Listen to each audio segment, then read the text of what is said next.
Xoş gördük əziz dinləyicilər. Yəqin sizlər də görmüsünüz.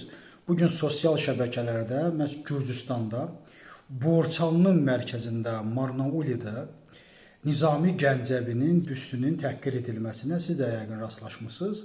Yəni bu təhqir bir neçə dəfə baş verib. Bu da səhv etmirəmsə 2-3-cü dəfədir. Biz Gürcüstanda təəssüflər olsun ki, bir neçə də belə hadisələr görmüşük. Gürcüstan tərəfindən Azərbaycanlıların təhqir olunmasını hər zaman görmüşük və bu mənada bildirmişik ki, buna görə də xalq özü açıq, aydın, daha doğrusu ayıq olmalıdır və xalq özü özünə qiymət verməlidir və xalq siyasi proseslərə qarışmalıdır və nəhayət Gürcüstanda Gürcüstan Borçalılar bir siyasi figura çevrilməlidir. Əgər siyasi figura çevrilməsələr, heç zaman onları ciddiyə almayacaqlar. Əgər siyasi bir figura çevrilsələr, bir yumruğa çevrilsələr, bir partiya yaratsalar, sivil yolla mübarizə aparsalar, inanın mənə, hər kəs onlara hörmət edər və hər bir zaman da biz belə təhqirlərlə rastlaşmayacaq. İkinci bir məsələ isə, mən bir neçə dəfə bu məsələni bildirmişim, bir din baxımından bu günləri Gürcüstanda və Gürcüstan Azərbaycanlıları birbaşa İranın kurasiyası altındadır.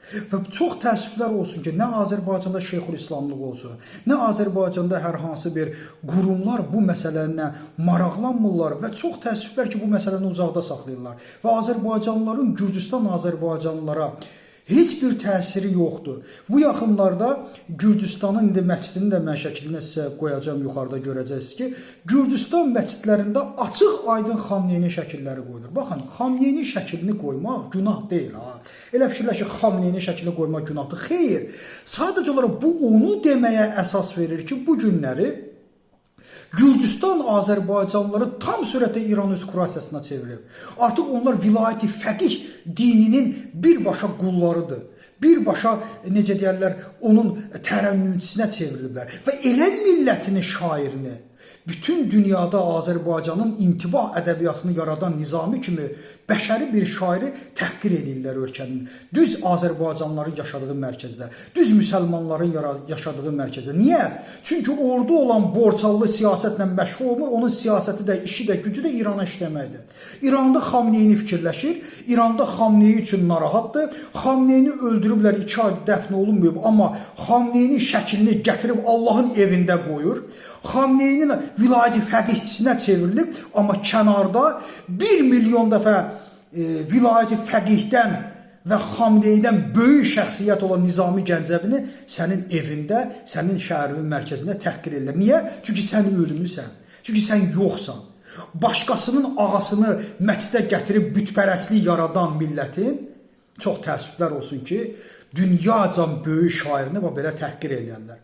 Şairinizi də təhqir edirlər, küçədə də vururlar sizi, nə bilim, marketdə də sizi vururlar, sıraya düzülürsünüz, orada da gəlir bir gürcü sizin başınızdan vurur, deyir ki, keç o tərəfə, sən Azərbaycanlısan, mən burada durum. Niyə?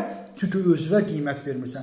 Çünki özün özünü tanımırsan və özün öz kimliyini bədirləmirsən və öz kimliyin uğrunda mübarizə aparmırsan. Kimliyin uğrunda döyüşmürsən. Hər kəs başını çəkib bir tərəfə və kimə də nəsə söz deyəndə, əşki, bu Azərbaycanlılar bir deyirlər. Niyə?